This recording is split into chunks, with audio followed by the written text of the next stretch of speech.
One of the stories you talked about was of the Native American being over 10 million at one point, now to less than a million.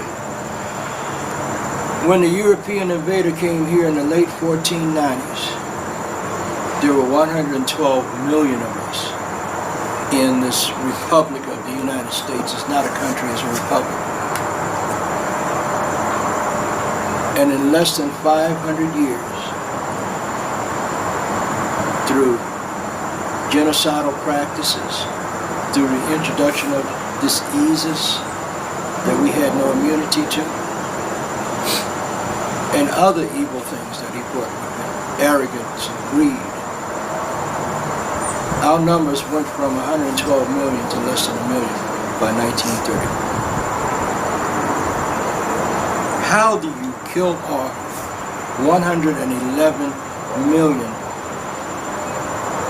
great people, loving people, people that are willing to share whatever they have, regardless of how small it is or how much they got? How do you do that? That's a genocide you don't hear in the history books. Absolutely. And another form of genocide that they practiced on us was paper genocide. There was a Dr. Arthur Plecker in Virginia, a cold-blooded racist, through taking a baby, an Indian baby, and instead of putting Indian or tribal name on that birth certificate, he would put mulatto or other. So many people walking around, even today as we speak, 2017, don't know who they are. Because at birth, their identity was destroyed through Dr. Arthur Plecker, the father of eugenics, who became the director of vital statistics during this time for the state of Virginia.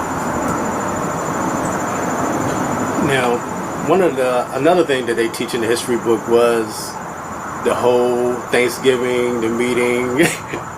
But we talked about that, and I wanted people to know the truth about that. It was actually, if you want to talk about how Thanksgiving came about. I do want to talk about it. First of all, you got to remember, my dear brother, that history, his story. It's not our story.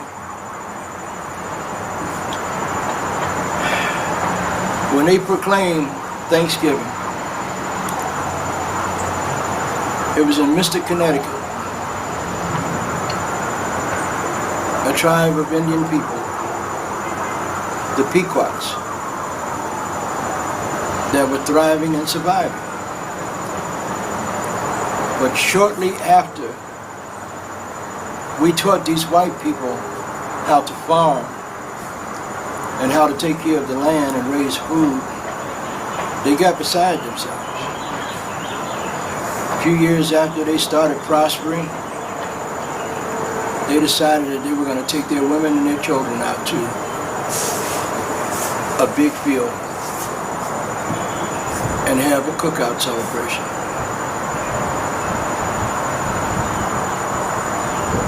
No Indians brought deer.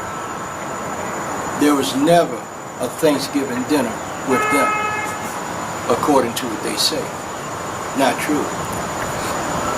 The celebration of Thanksgiving was the men walked off from their families and went further north into Mystic, Connecticut, and he murdered these Pequot Indian children, elders, women, and men.